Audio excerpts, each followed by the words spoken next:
we now know who shot, or who allegedly shot, the UnitedHealth CEO. His name, of course, is Luigi Mangione. So he is the brother of Mario Mangione, of the Mangione brothers. A plumber, saved a princess a couple times, vacuumed up ghosts in a haunted mansion one time. So he's basically an American hero. That's what I'm saying.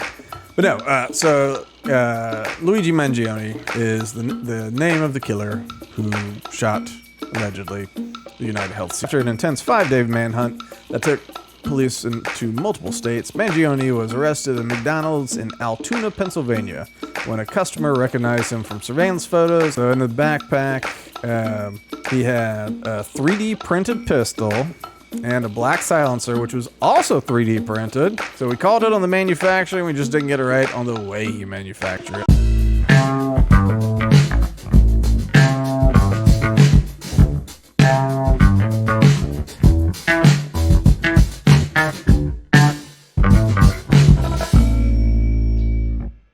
Welcome to Loaded Talk. I am your congressman, the third most popular candidate to ever be. I am Frank, as always, with me. What's up, planet Earth? I'm Bean. Bean. We could also clip that. I can just click that anytime I want with our fancy new hardware. All right, so a couple stories that are kind of evolutions of stories from last week, right? This isn't so much a story as an interesting twist in the road. As we talked about, Joe Biden gave a preemptive, all-encompassing pardon to his son, Hunter.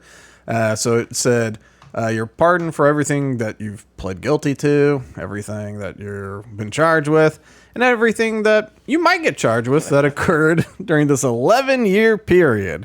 So no matter what you did during that period, you're pardoned. Well, there's an interesting twist.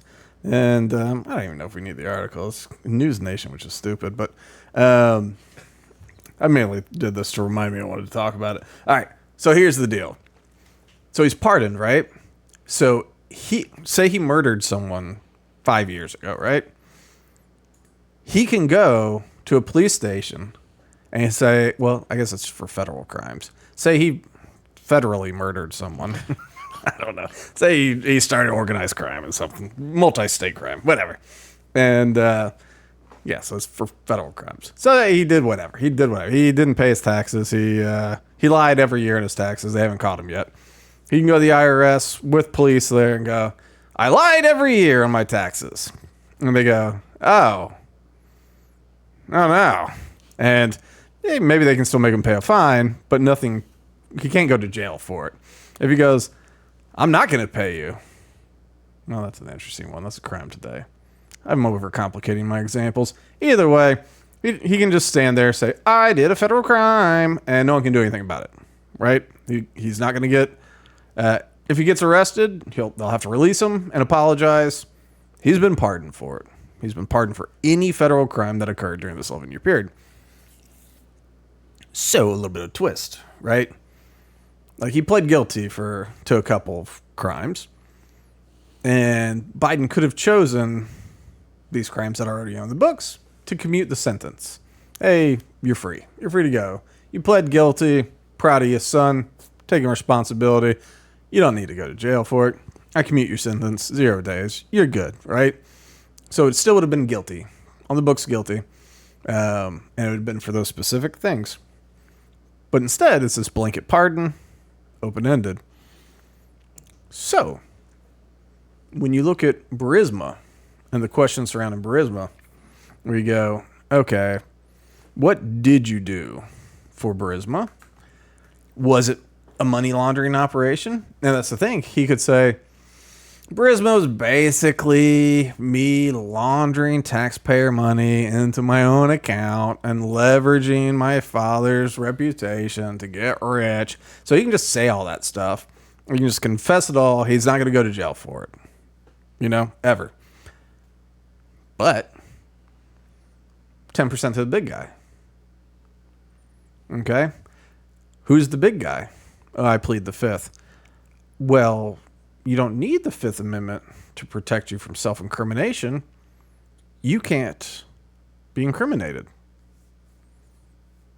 No matter what, if it happened during this time period and it's a federal crime, you can't self-incriminate, or it has no consequence.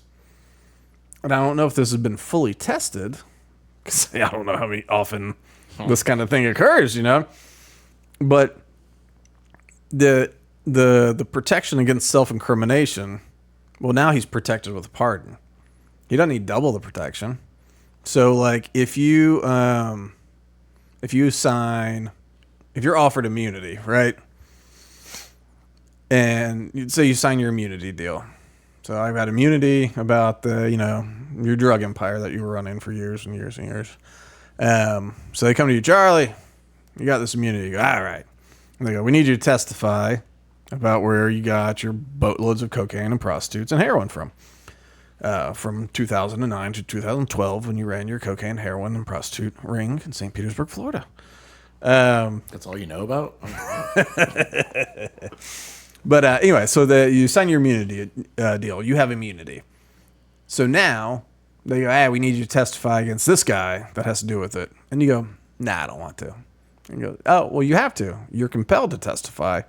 Now, in that sort of deal, they go, well, we rescind your immunity and, you're going to go to jail for the stuff you confessed.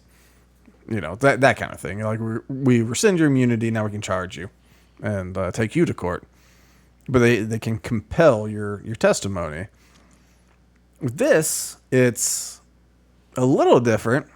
The interesting thing is you cannot turn down a presidential pardon.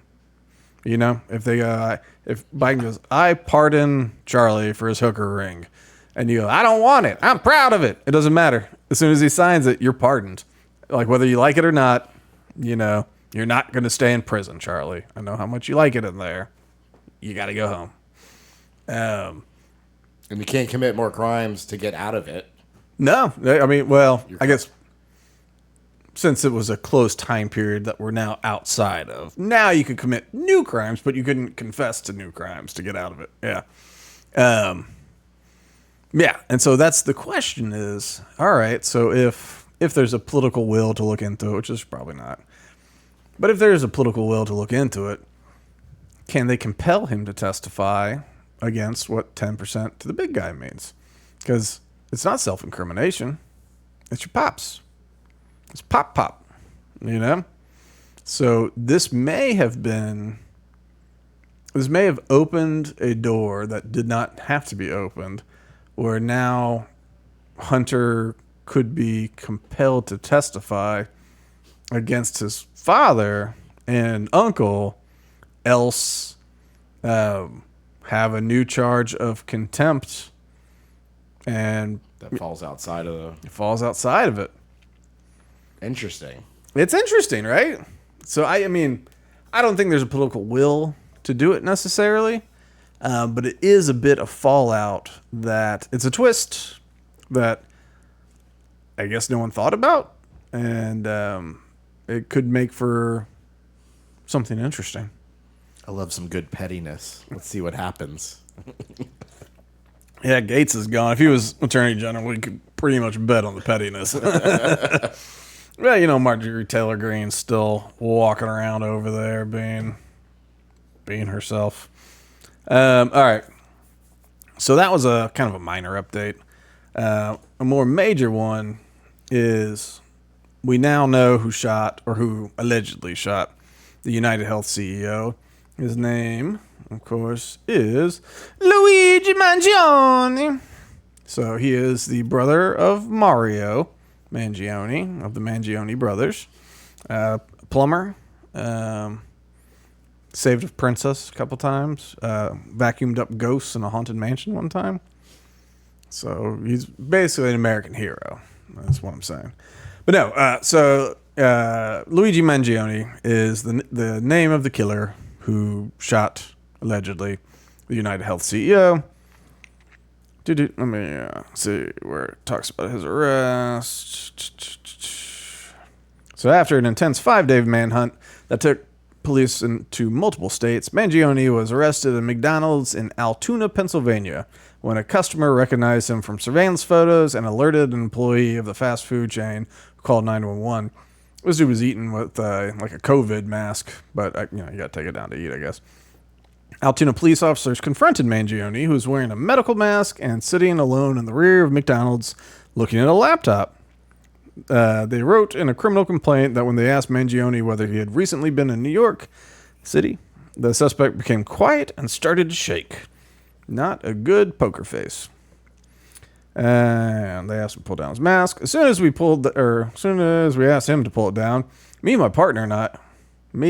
my partner and I, all three of you, both me, myself, recognized him immediately just from what we saw in the media with photos, videos. We just didn't think twice about it. We knew that was our guy.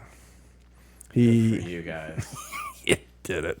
Where did it say? Hold on. This thing bounces all around. I just kept it on one article.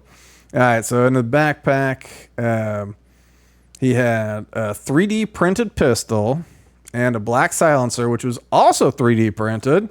So we called it on the manufacturing. We just didn't get it right on the way he manufactured it. But, you can 3D print metal, which, since that pistol still exists, I guess he did that sort of 3D printing instead of plastic. Though technically, if you have a metal barrel, it'll melt eventually. Anyway, it doesn't matter. That appears to match the weapon used to kill Thompson. They also discovered a 3-page document on Mangione that the NYPD Commissioner Jessica Tisch said speaks to both his motivation and mindset. He does make some indication that he's frustrated with the healthcare system in the United States. Specifically, he states how we are #1 most expensive healthcare system in the world. He was writing a lot about his disdain for corporate America. Okay. One of the funny things about, healthcare is expensive. A big problem is our use of insurance, because we use it for everything, and because of Medicare reimbursing at 60%, everything gets priced up so you can get reimbursed back to a market rate. But then you squeeze a little juice in there because no one knows the price anyway. And so that is a problem for our healthcare costs. The problem is, when you talk about Canada, UK, many of these places with socialized medicine, they go, you're out of pocket. But it's but that's not the cost. How much are you paying in tax dollars? So I have a bit of an issue with their apples to oranges comparison. But this reliance on insurance and Medicare for everything is stupid, like we talked about last week, and we should get back to. You give your doctor whatever it is, $50 or something, hit your knees, he goes, all right, you're good. No, what's that cough? Oh, okay. The guy with the medicine bag that will come to your little house on the prairie and help you out, all right. So, but this guy, now that they got him, he's an Ivy League graduate and valedictorian of his class at a private all-boys high school in Baltimore. That's the problem. Go to high school without the ladies, you go a little crazy. Where his wealthy family who is prominent in the real estate business, owns country clubs and golf courses. Despite having a privileged background, Luigi Mangione was described by friends as humble and believed to be destined for a bright future.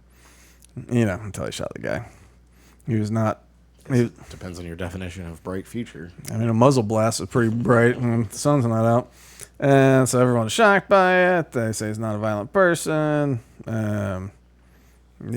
Bringing a ghost gun. They're going to try and crack down on ghost guns. Watch. It's coming.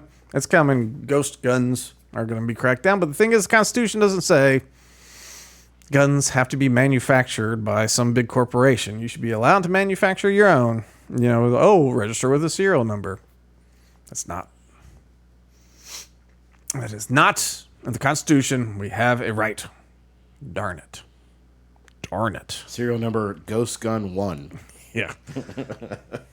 Unfortunately, if you actually registered that with the government, they're like, that's fine. You're going to have it. But it's, shall not be infringed. It's shall not be infringed. I can print it in my backyard. It's no, you got to do a bunch of arduous paperwork and filing fees. It's that sounds like you're infringing. Kind of like how the state of Florida infringes on open carry. In the free state of Florida, where Wilton Simpson, Department of Agriculture, who will probably run for governor at some point, stopped it coming to a vote over and over again. I hope these Republicans are smart enough to not let him win. Hopefully he doesn't get out of the primary, because I'm sure he's a bit of a turd. But Department of Agriculture is a good path in a red state to get to the governor thing. And if he makes it through the primary, he's going to be governor. And, yeah, okay. Let me see what else we got on this guy. So he appeared in court on Monday night in Pennsylvania, where he was charged with illegal possession of a firearm and fraudulent pieces. Oh, he had a bunch of fake IDs. During his arraignment. Does that say arrangement? That's not how you spell arraignment. ABC. I think you were correct. Yeah. The defendant, who appeared in court without an attorney, offered insight into his family history, suggesting he has been estranged from his relatives in recent months. Despite his family's wealth and prestige, they were just hammering it, he requested on a court forum a public defender, which means he ain't got all that cash. Right. His parents got the cash, but he's like, I don't know if they're going to get me a lawyer on this one. When the judge asked if he'd been in touch with his family, Mangione said he was in touch, quote, until recently. The prosecutor asked to hold him without bail, saying the defendant had several $1,000s cash on him at the time of his arrest. Mangione asked the judge to correct details the district attorney shared in court, specifically about how much money he had on him. I don't have that much money, he said, suggesting the cash was a plant or something. I think he might have had $2,000 or $1,800 or something like that. And it's a prosecutor. Several is not something that you can be brought up on. If you go, hey, he had 1.8 thousand. You go, several to me, you know? So you can say it. Like, lawyers lie without lying. You know, like the politicians do. It's that thing, like I say, like, if they aren't actually technically lying, like, I get it. It's the game. You know, that's the lawyer game. Now, when you're a prosecutor, it is a bit more egregious. So, like, if you go, hey, he shouldn't have bail. He had several $1,000s. You go, like, well, he's got like $5,000. He's going to be bouncing. Like, what we're talking about. And there were several 30, you know? And if he had, you know, if he saved up $1,800 or whatever cash, and he's like, listen, whatever he's talking about, I didn't have that much money. Either it planted on me or something. Odds are it was just like he had $1,000 to $2,000 is my guess. Just guessing blindly. Kind of. I'm just trying to figure out the IDs. Like, what was dude trying to do? Was he going to go north into Canada? Well, he checked into the hostel in New York with with his Jersey fakie. I think probably bouncing to different hostels. And in case they tracked him back in New York to that one, they said, this one says he's Mario. Just picking names. And say, Mario from New Jersey. He's like, have you had this fella or Mario? They go, nah, we haven't had Luigi or Mario. I don't know. So the next ID says he's Princess Peach, etc. You know? So if he's bouncing around to these sort of hostels or Motel 6s or whatever, you know, the more different names he has. You know, photo, of course, you can't do anything about. But they go, this, aka this, aka this, you know, it'll just should give him a little breather. I don't know why the hell he was eating inside of McDonald's. I mean, it sounds like he needed the free Wi-Fi, but you can get that in the parking lot in your car. So assuming maybe he didn't have a car, I don't know. But you could also get it in the parking lot with your mask on. You know, you get your food, you go sit outside on the bench, just look like a homeless person. People will not look at you. You had your mask off, a customer saw you. You didn't do it right. Which, we're going to talk about that or something. All right, so we talked about what was in there. All right, the handwritten document. Yeah, whatever. That's the poor fellow that got shot there. Brian Thompson. Oh. Poor in a sad way. Yeah, not in a monetary way. No, dude, loaded. All right. So they don't know yet whether it's personal or not. I got some thoughts. Let's see. High school classmate. So apparently he had complications from back surgery recently. Oh, no. I'm sorry. He had back surgery recently. People are wondering if he had complications, if that's the motivation of it. Or maybe he got hooked on the junk after the back surgery. But he's got, so his online activity does say that he had back surgery. But he's not a problematic kid. He's not an attention seeker. Never got in trouble. Just bright kid, bright future. School's shocked by it. So the school's $40,000 a year. He's valedictorian. Let's see. There's something else in here. He worked as a data engineer at TrueCar Inc. from 2020 until 2023. What? The Hawaii? Oh, yeah, he lived in Hawaii. I think after that, yeah. His last known address was Honolulu, where he was arrested for trespassing on a state park for $100 fine, which is nothing. He went for a hike is what that means. But it looks like after he left TrueCar, he moved out to Hawaii, probably had cash. Maybe he's got a trust fund. I don't know. So he got ties to San Francisco, where he worked as head program counselor at Stanford University.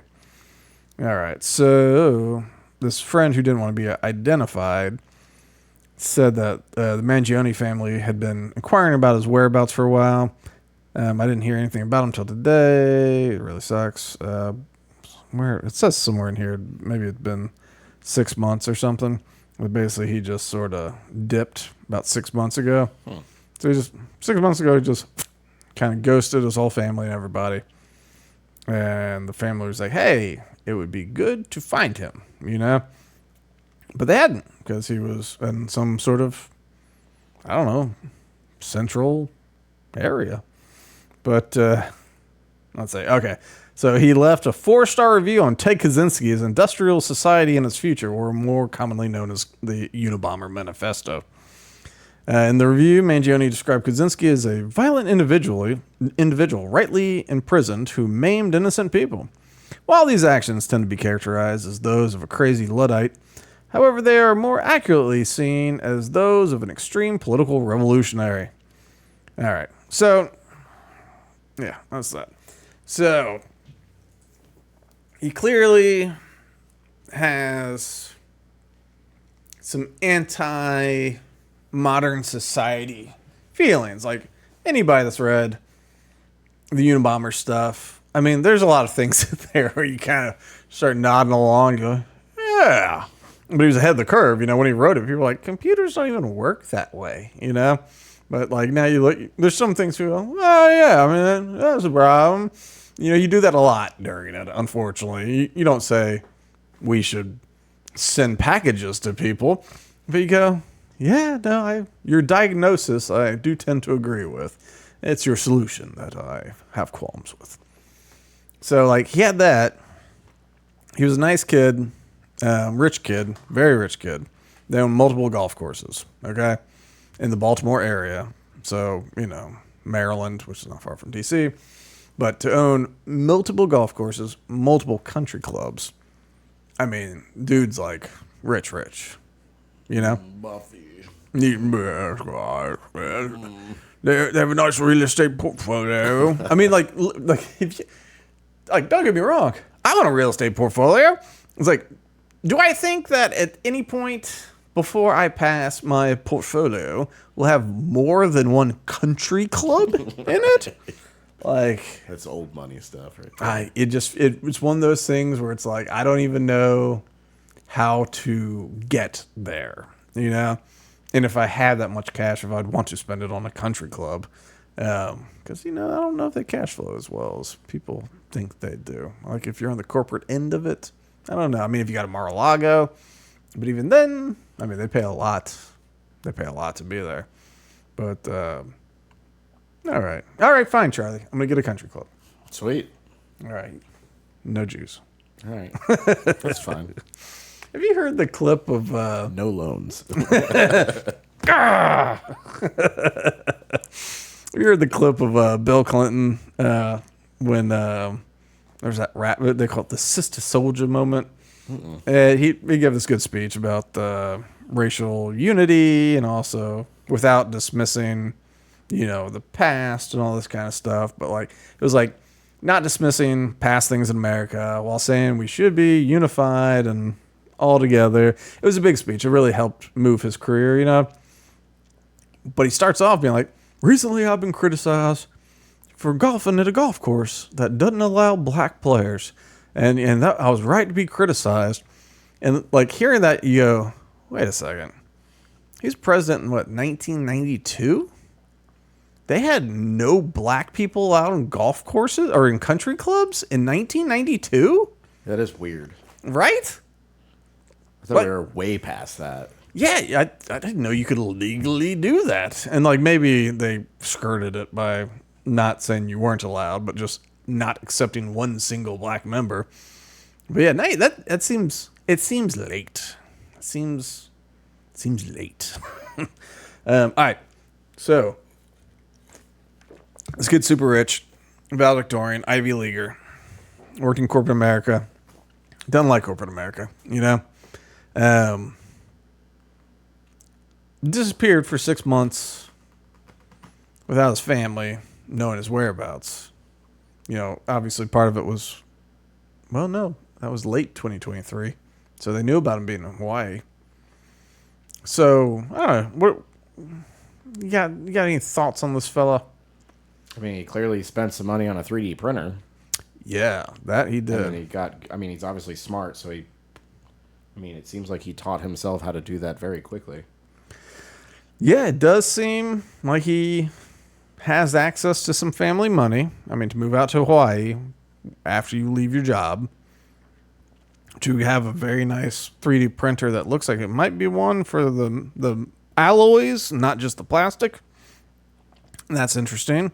He probably learned how to load his own ammo, which is YouTube, that kind of stuff, But yeah, it seems like he's got resources.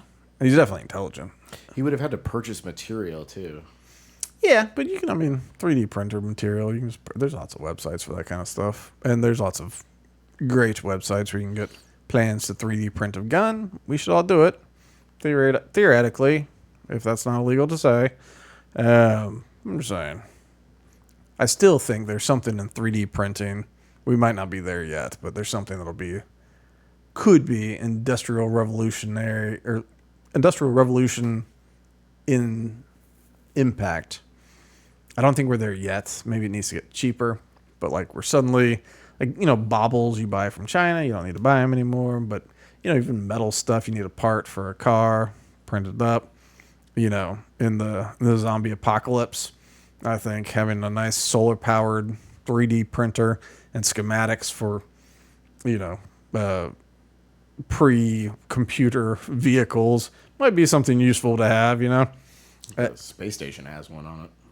Right. They print some tools that they might need. Right. Yeah, it's pretty cool. And once we get to the point where it's more like Back to the Future, where, you just got a little beep, beep, beep, it's like a microwave, hit the popcorn button. But I think, it could have that impact at some point. Anyway.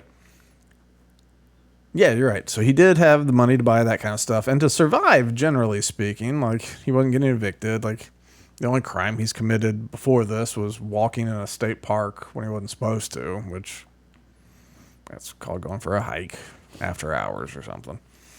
I don't know. I can't figure this guy out. And, you made perhaps a joke earlier, like a little CIA joke. Like, oh, CIA. And someone disappears for 6 months and comes back as an assassin with an untraceable gun. And he's valedictorian, went to Ivy League. Yeah, Ivy League school. Smells like the CIA.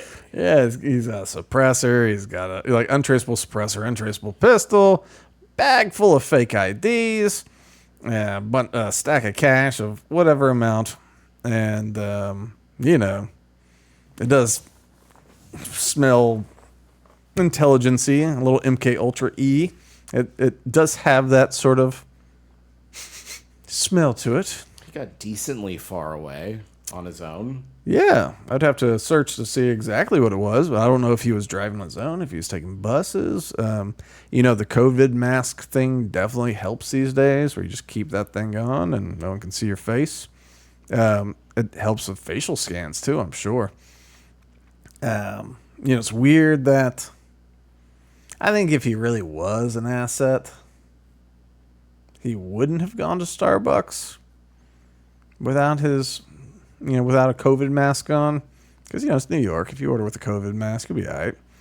I'm paying cash. But, he just sat there, like, laughing and joking. And like, okay. So, we don't know his motivations, right? But one thing we have seen is how the left has been responding. There is like the Hard Time News, which is kind of like the Onion for punk rocky type stuff. And so them, and I've seen some other people, a friend of ours, have talked about, trying to do too many things at once. Some of the themes of these posts, get past this. Some of the themes of this post are kind of the sort of a joyous sort of thing, where it's people are going, well, he was the CEO of UnitedHealth, right? So, if him. And like I've seen stuff where it's like, the reviews from McDonald's in Altoona, Pennsylvania have all been yelling at them about being class traitors, as opposed to the food being awful, which is, a little funny. And then I saw a post about, remember in Terminator 2, the redheaded kid, when the Terminator 2 cop shows them a picture of John Connor, he's like, hey, you seen this kid?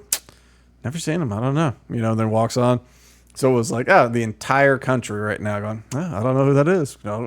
And the cops were complaining that internet sleuths, who typically can't wait to help solve a mystery and are apparently very helpful, they said, we're not helping on this one, But there is this sort of celebratory nature of this man's murder. And we're going to listen to Taylor Lorenz, the 50-year-old who pretended she was 20 for 30 years. And she's been fired from a couple things. She's kind of an idiot, but she's kind of awesome in how proud that she just says stuff. Like, she was talking about trying to plan something, and she's like, I've been working so hard to plan this COVID safe thing, and all you idiots are raw dogging the air, whatever the hell. It's like raw dogging the air. Cool. But it's got a great expression. I mean, who would ever think to describe breathing without something over your face as raw dogging the air? But here, let's listen to her and kind of, I don't know, think about this perspective that these people are having.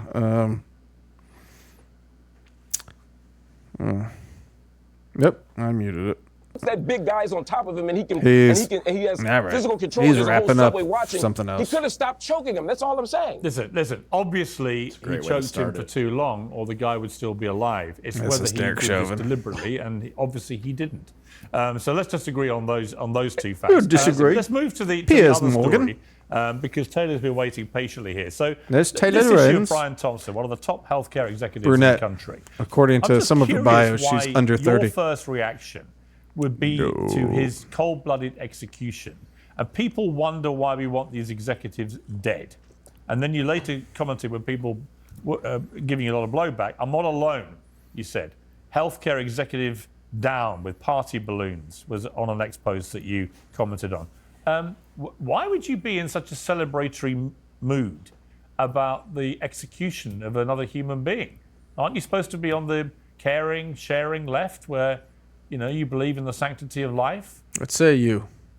I do believe in the sanctity of life, and I think that's why I felt, along with so many other Americans, joy, unfortunately, Joy? because it Joy? feels like, Serious? I mean, Joy I in a guess I would man's say execution? maybe not joy, but certainly not empathy.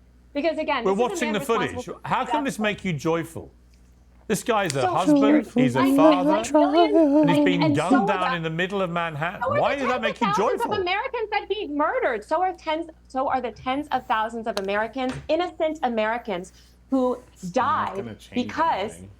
greedy health Boom. insurance executives like this one push policies of denying care to the They already most put the vulnerable job people. ad And out. Yeah. the many Did they millions of really? Americans that have watched people that I care about suffer and Yeah, in some that's cases insane. die because of lack of health So care. should they all be And killed then? Should they all be killed, these healthcare executives? Would that make you even more joyful? No, that would not. But why not? And Why are you laughing? I think because it wouldn't fix the You seem to system. find the whole The thing system- hilarious. I find your question. Yeah, Bloke's whatever. been I'm murdered bored in with the this. street. I don't find it funny. All right. I'll get that shit off my screen. No, Piers Morgan has become less kind of sissy since he's gone back home, but at the same time, like, I despise this style, this interrupt, put He's words in your mouth. constantly doing Oh, I know. I mean, granted, like, one of the problems, and this is one reason we haven't brought in any Skype guests so far, is I abhor that lapse, the delay, and it makes it very hard for old Salt Force One, the Salty Hero podcast. We did it when old Salty Millennial was in Bahrain, and it was difficult. You had to do pregnant pauses and wait. And on TV, I'm sure that's difficult. So you start talking and you end up interrupting. So there's some of that, I'm sure, because there's always a delay. And delays are obnoxious. That being said, the styles interrupt, put words in your mouth, do that whole thing. Well, so I think there is something here. The left overall is celebrating this murder, right? And I think it's anti 1% type thing, anti-rich people. I think it's anti-insurance companies because insurance companies are, greedy, blah, blah, blah. Of course, they're also intertwined with the federal government and could not be this big without it. UnitedHealth, of course, Medicare.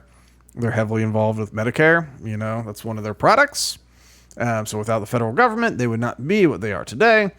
Without Affordable Care Act, without regulatory caps, with all this stuff. That's one of the problems with insurance. They are one. Maybe not technically, but they're one. They're one with the government. And so it's the same type. But like you just said, what changed? Has any policy changed at United Healthcare? Has any claim? The CEO, was he in charge of each claim? That would be so inefficient. He's like, bring them all to me. He's like, no. I'll find out tomorrow. If I'm here, no. If I'm not here, yes. It's that, like, nothing's changed. Like, you murdered a man.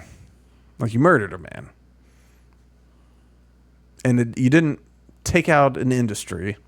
You didn't repair an industry. You didn't change a company policy.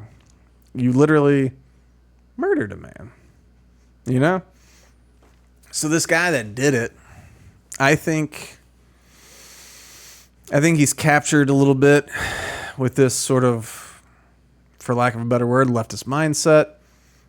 Be a good soldier. I don't know if he met some fly honey that was kind of revolutionary, and he needed to show that he could be political too, like Stan Marsh. But I think it's this French Revolution, kind of thing where it's like, just let's get the beheadings. If we keep the beheadings going, this will solve all of our problems. If the rich aren't stealing from the poor, everyone will be happier. Charlie, you ever stolen money from somebody who doesn't have any money? No. How much money do you think you can steal from somebody who doesn't have money? Not a lot. How would you get rich from stealing money from people that don't have money? Probably get out of that business. yeah, it's this idea of it's the idea of a static pie, where if I get half the pie, there's only half the pie left for you, right? That is stupid, right? It's not static, it's ever growing. You know, it's not like there's a $10 million pie, and if I get 5 of it, there's 5 for the rest of the country. That's not how it works. You know, it's ever growing. And beyond just the, I don't know, that kind of disparity. I just had a total brain fart. Just right here. Just had a total brain fart.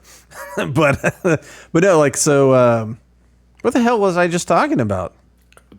Trying to solve it with, Yeah, stealing from the rich. Okay, so that's or stealing from the poor. So not only is it not just limited pie, but like, you can't get rich from just ripping off poor people, right? Like, do health insurance people, are they wild and loose with their rejections to the point that it causes problems to people? Sometimes where you have to fight them and sue them and go, hey, this is against your rules, according to your policies. You know, why'd you deny this? Yeah, health insurance is stupid. That's why we shouldn't rely on it. But they're not getting rich by stealing from poor people. They're getting rich from colluding with government. You know, they're getting huge contracts. They're getting huge contracts for whether it's Medicare or with Affordable Care Act, where you're suddenly required to have it as a citizen, where now there's this portal to go to. All the rates doubled, you know, like it much like the banking crisis when they were too big to fail, so we had to break them up. And what that meant was we actually have to have fewer giant banks. The big banks won the banking crisis, you know. Insurance, like, everyone's like, oh, it's no good for the insurance, you know, Affordable Care Act. Government's going to take it over. Well, they didn't end up taking it over. They just made it better for insurance companies. Government collusion's what got them rich, you know. Do people suffer because of it? Yeah. It's because they're not playing fair. There's not a free market to compete in, you know. And there's not a free market of medicine. You know, all these doctors felt like they had to accept all insurances. They had to go these routes. Then you have to hire staff to figure out how to bill for it. Like, the whole system's screwed. But shooting a man in the face doesn't solve it. And I don't totally, other than like the normal class warfare stuff, I guess I get the emotional thing of like, stick it to the man. But like, for real, it doesn't solve anything, you know. And I don't understand why it was this kind of collective, hooray, we shot a guy that does stuff we don't like for a living, you know. Well, even like what Piers Morgan was saying, he's like, you think this should just happen, like this should be a widespread thing. And it's like, I think about it, it's like, if you offed the Fortune 500, the S&P 500 companies, all the CEOs, they would just hire the VP temporarily as CEO. Right. Nothing changed. Business as usual. And more security. Right. Yeah. Which means higher rates for the customers to pay for that security. That's crazy talk. Adding cost to a company adds cost to a customers. Next thing you're going to tell me that countries don't end up paying the tariffs. So yeah, I don't know.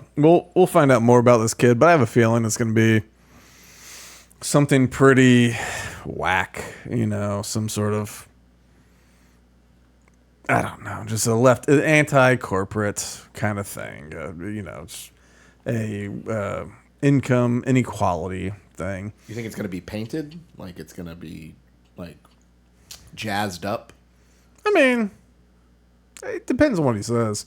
But the challenge is, according to the internet, according to ladies on the internet, this is a good-looking fella. You know, he's young and he's smart, and he's probably going to cave into having a nice defense attorney. I don't know why you would possibly shoot someone in the face in New York City, and if mommy and daddy are willing to foot the bill, which that's a tough one. You know, it's a tough quandary. You know, people say, if my kid did X, I think they should spend time in jail, right? And I think they deserve the punishment. Which, of course, you go, yeah. But then you go, what if your child was clearly having some sort of mental breakdown? They were not acting like themselves. Some tragic thing or traumatic thing had happened to them, and they had been manipulated, maybe by giving hallucinogens by the FBI or whatever. But there's something where, there's an opening for the empathy. Because, as a parent, your kid is a young adult, young 20s. What is the crime where you go, I'm not going to help you, at least just get a lawyer. Not saying anything crazy, not saying bust him out of jail or something, but help with the defense. Especially, I don't know what this kid's saying in this situation, but if someone goes, that's not how it is, that's not how it is, or some extenuating circumstance. And it is tough because I don't know, it's like, especially I'm a innocent until proven guilty kind of absolutist. I don't think I will never be on jury duty, because I'd be willing to dig in, and no one wants me there. They hated me when I did it. I have no doubt. I tried to get out. I said, I'm not going to be in charge of this kid's future. Yeah. And they're like, we're picking you. And I'm like, thanks. I'm going to drag this out. Must have been the defense that picked you, huh? Oh, yeah. Yeah, okay. The defense would pick me. Prosecution would not. Because it's, I don't know, prove your case. If you don't prove your case, you have not proven your case. Plausible deniability. If I can come up with plausible deniability, I was a bully. Were you? I was a bully. What was the case? This kid broke through a chair got thrown through a bar door window, like the glass door, and they blamed him. They only had security footage on the outside, which showed him on the outside, but the chair was coming from the inside. And I said, "Are you kidding me?" And everyone's like, "He's guilty." I'm like, "Where's the inside footage?" Like, well, they didn't provide it. I'm like, then I'm not gonna say he's guilty. There's not enough evidence here. I agree, 100%. I got mad. I sat through one when I was in between jobs before the kid was born. There was you got $250 to be a test jury, and I was like, ooh, I love that. And so I sat through the whole thing, and everybody was just kind of sheepling it. I said, oh yeah, I guess guilty, whatever. And so, but I was sitting there, I'm just too literal, and I was like, no, I was like, hold on, guys. I was like, this, and so I kind of gave my perspective on it, and I flipped the room, and I think, it didn't matter. It was just a test thing. But afterwards, when we're all leaving, I asked one of the lawyers, who I assumed was a lawyer. I assumed they hired an actor or something. I was like, these aren't the actual, what they're going to present in court, right? He's like, yeah. I was like, oh. I was like, God help us all. I said something like that, where I was like, wow, well, that's not good. But anyway, but that is the question, is if you don't see something with your own eyes, if you walk in and your kid is harming a child or something, but even then, I think you go, listen, you need counseling, you need to go to jail, or you need counseling, maybe locked up in a place. But you try to at least go, you don't need to be murdered in prison. There's, try to handle it yourself or something. Or even if it's not handled yourself, you go, there's help, and there's prison showers, and it's prison showers aren't going to help this. Our penal system in America is not designed to help people. It's designed to be hell, and you go, well, I don't want my child to go to hell until they die. Maybe counseling, maybe there's a path forward, and maybe they are imprisoned in a mental facility where they can get help, and they're not allowed to leave. They're not allowed to interact with the public. It's still lockdown prison type stuff. But possibly more about rehabilitation, So I don't know. I have a feeling when this kid's smacked with reality, if the parents are on board, either we can get a nice lawyer, So we're going to hear the thing. But I think that there will be lots of people sympathetic. I think there'll be big protest type things going on. I wouldn't be surprised if we see not BLM summer type stuff and not, what was it, the Occupy Wall Street type stuff, but something a little below, some, Antifa level, sub Occupy Wall Street. But I think, an Antifa type might commandeer the message to do a sort of Occupy Wall Street type thing where they present this kid in a heroic light, use the court cases and timelines to present their narrative. And whether, protests, light rioting, time will tell. But I kind of see this is the way it's going to go. So, I don't know. Nostra Francus. We'll find out. Just imagine if he was a minority. The CEO. Oh, that'd be totally different. Yeah, that'd be crazy. Yeah, no, that is interesting. Like if the CEO was like the first black CEO of health. I wonder if there are any black CEOs in the insurance, and I don't know. I mean, there's not that many companies in insurance because it's so big. But like, I mean, United is so huge. Like, obviously I don't know their CEOs, but I don't think it'd be hard to imagine, since golf courses in '92 didn't allow black people to play in it, that United probably has never had a black CEO. And so it would be kind of a monumental thing.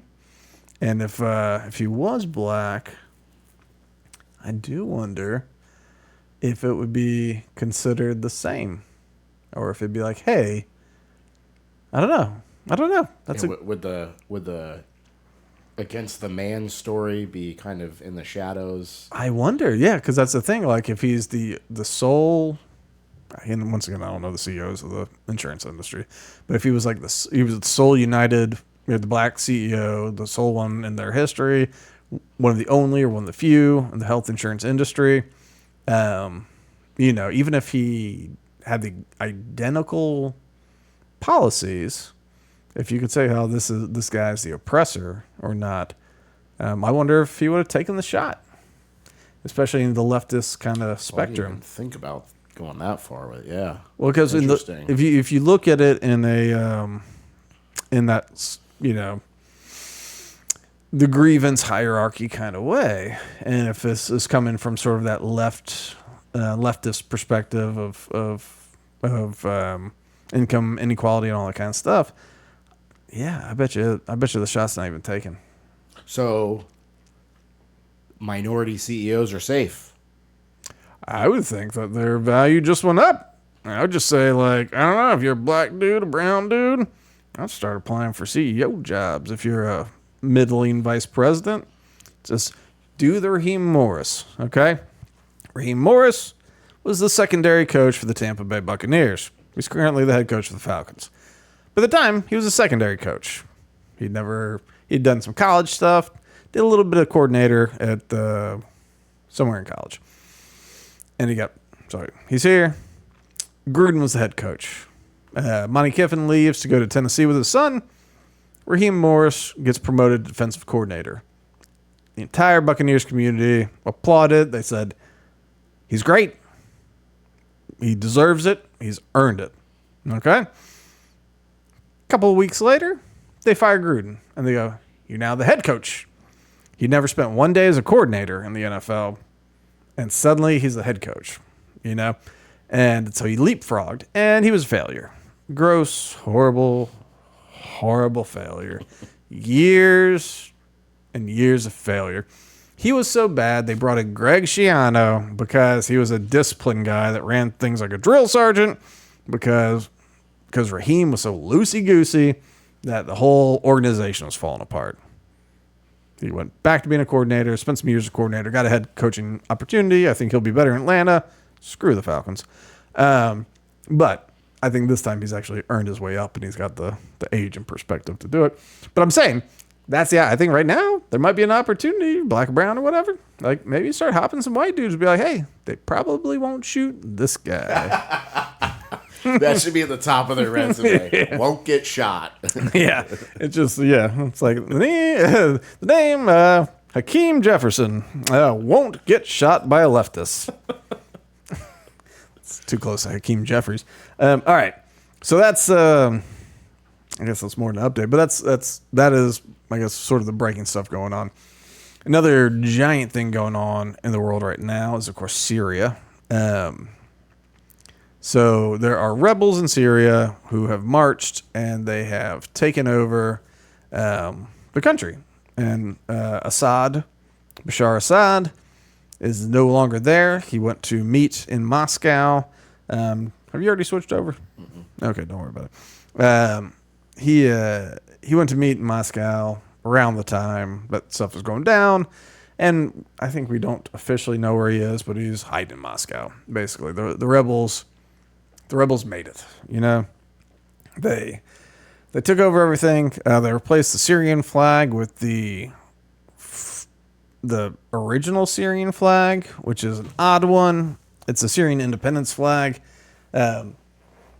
Syria was formed by the Sykes-Picot Agreement, which is Lawrence of Arabia. If you remember, one of the things that ISIS was complaining about was the lines drawn during the Sykes-Picot Agreement. It was one of the biggest things. They wanted to go back to the lines before Sykes-Picot, Ottoman Empire type stuff. And so Syria was divvied up. France controlled it.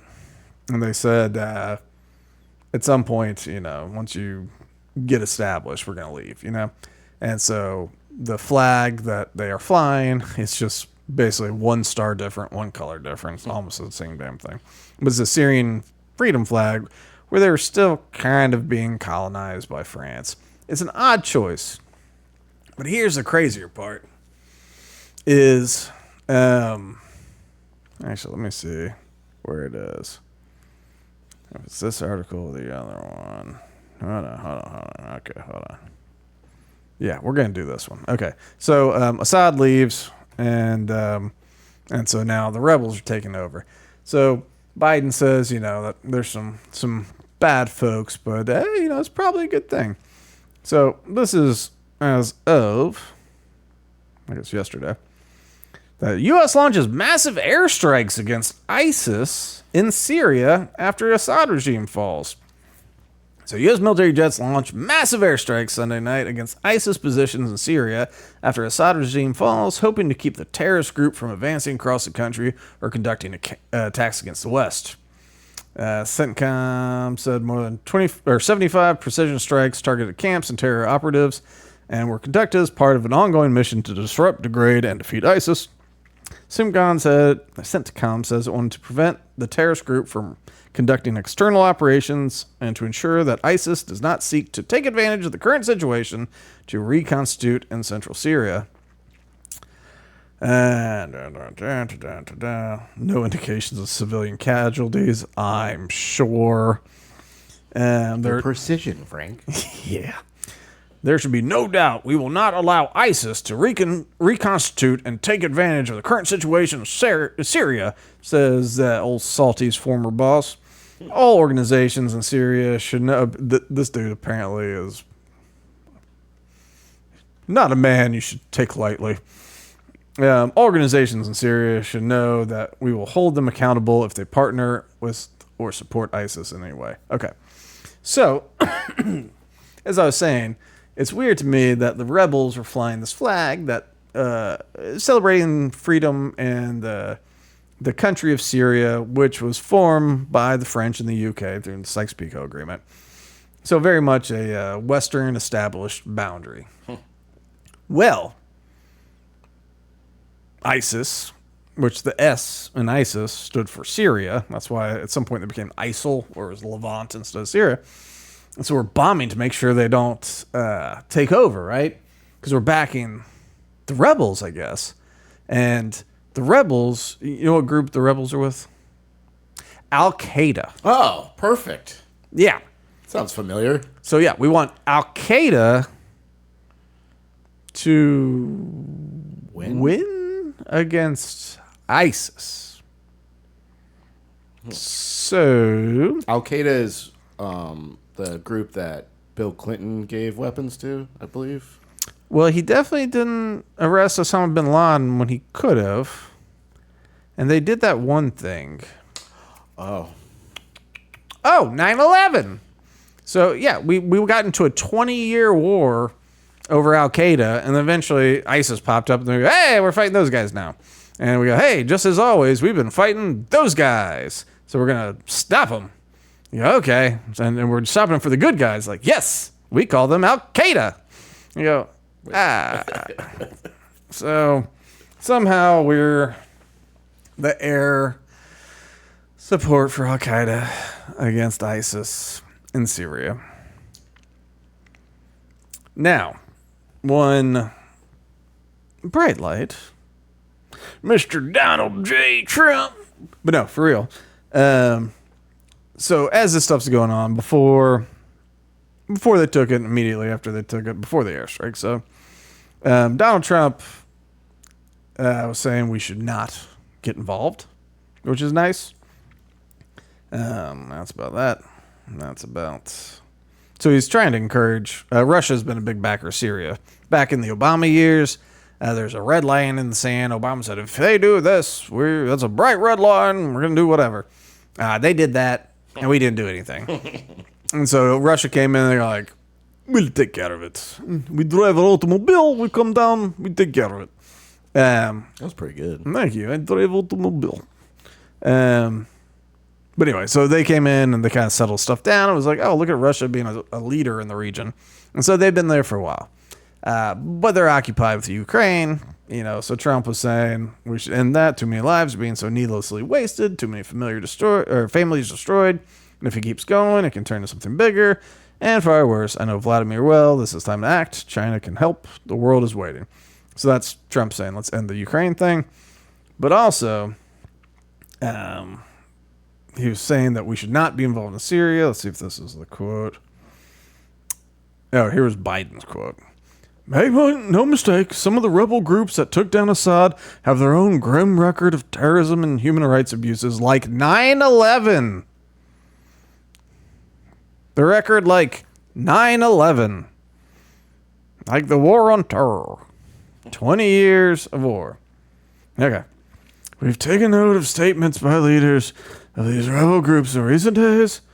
They're saying the right things now. They like ice cream and Ray-Bans. But as they take on greater responsibility, we will assess not just the words, but their actions. So Al-Qaeda's like, hey, we love America. We're like, you get over here. All right. Let's see. Where's Trump's thing? Here's Trump. He said, Assad is gone. He has fled the country. His protector, Russia, led by Vladimir Putin, was not interested in protecting him any longer.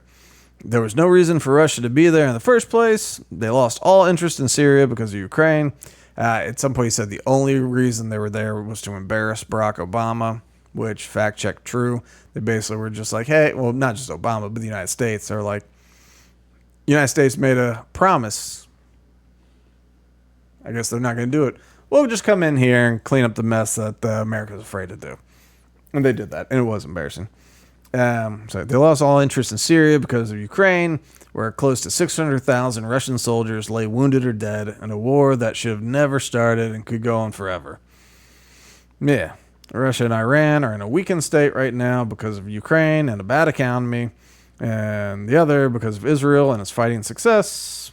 Likewise, Zelensky and Ukraine would like to make a deal and stop the madness. They have ridiculously lost 400,000 soldiers and many more civilians.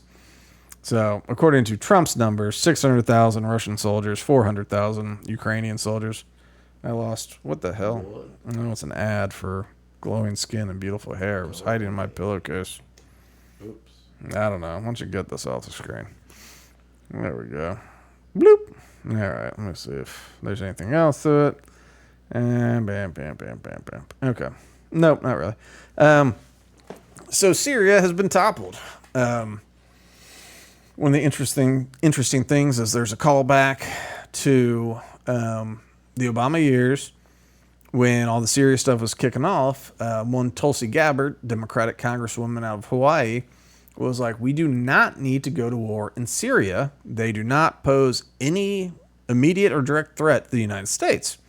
She went over and she met with Assad, talked with Assad, came back, she was still active duty reserves at that point.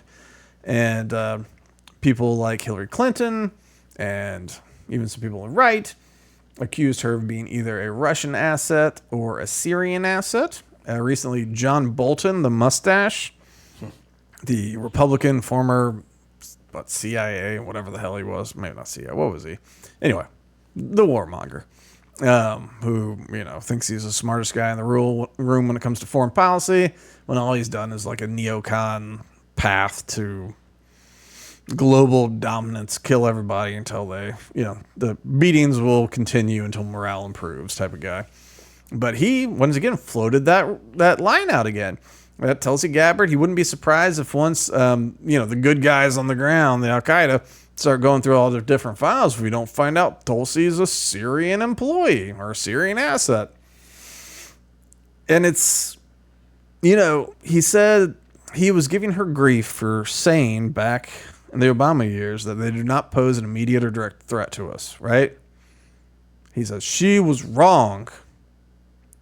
So what did the nation of Syria do to the United States since the Obama years? You go, oh, well, they help fund Hezbollah. And it's like, okay, well, Israel probably doesn't like that. What did they do to the United States during that time? You can ally yourself with people that we're not allied with, This is, to bring it local, in St. Pete, we have this group called the Uhuru. They're a kind of socialist black separatist movement, so kind of black power, a little bit of socialism, all that kind of stuff, towards communism. But they're interesting. The only black power group mainly run by middle-aged white women.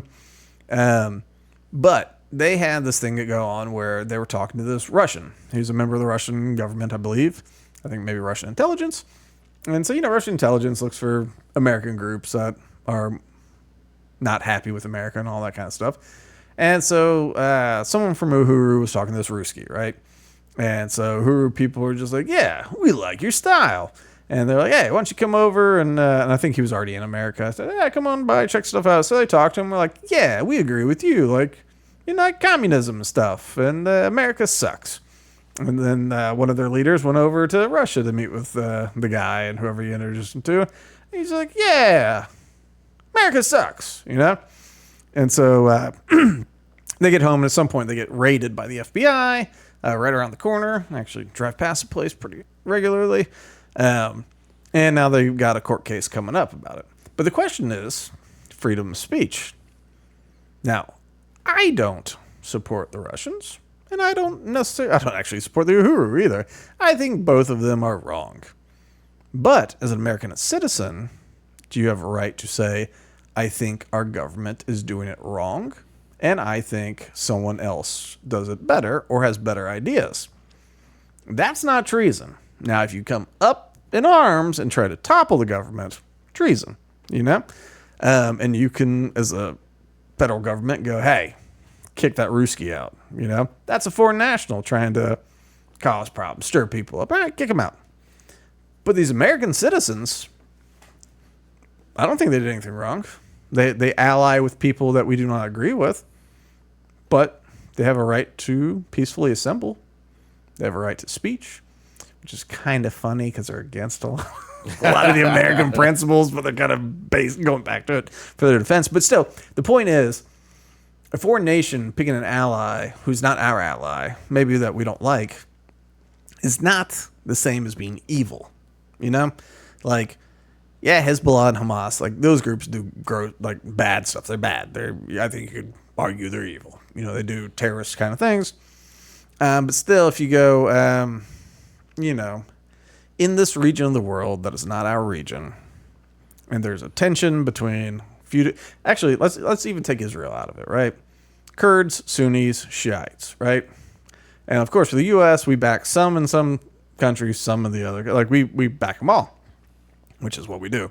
But like to say that we're going to get involved with this group and the Kurds, for example, the Kurds say the nicest things about us and want to blow us up the least.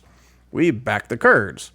Well, if another nation says, well, we're a Sunni nation, we back the Sunnis, and another nation goes, we like the Shiites. Like, we're not at war with one another.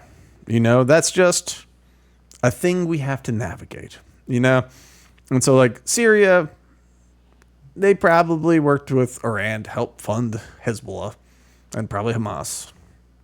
It probably happened. Hezbollah and Hamas have not attacked the United States either. Not saying they're good, not saying that they're not terrorists, but as far as direct threats to the United States, they have not proven to be. Israel? Sure. I could see if we were Israel, which, as a reminder, we're not Israel. But if we were, I could see being like, we don't like Assad. He funds groups that say, we don't like you being here. He's a direct threat to us, to Israel. I could see that. Israel saying Assad's a threat to us because of his funding? Sure. But Tulsi Gabbard was right. Not a direct threat. And to say she was wrong when it's been a decade and there's been no attack, like, she was not wrong. And so to bring all this back to the Obama era stuff of Tulsi as a traitor and all this stuff is insane. It's going to be interesting to see how this goes because, once again, we're meddling, and so we're choosing to back Al Qaeda over ISIS, and of course that's going to work out great. We once backed Al Qaeda versus the Soviet Union. That never bit us in the ass. That was fine. The Soviet Union fell. And Al Qaeda never did anything after that would be bad for us. And we're not going to go into it, but just so you know, there were some war games the other day, and they said if we do go to war with someone like a China, we will run dry on missiles and stuff, or in long-range anti-ship missiles. We'll run out of them in 3 to 7 days.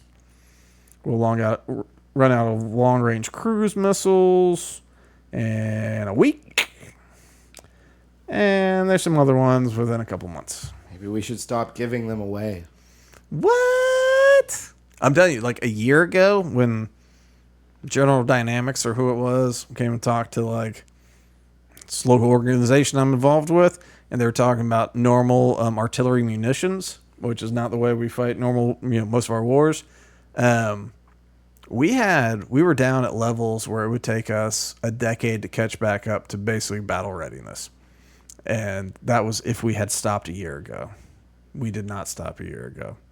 And they were talking about needing to take over factories in a World War II type of way in order to get back up to levels, which of course they're not going to buy with their money. They're not going to buy with their money.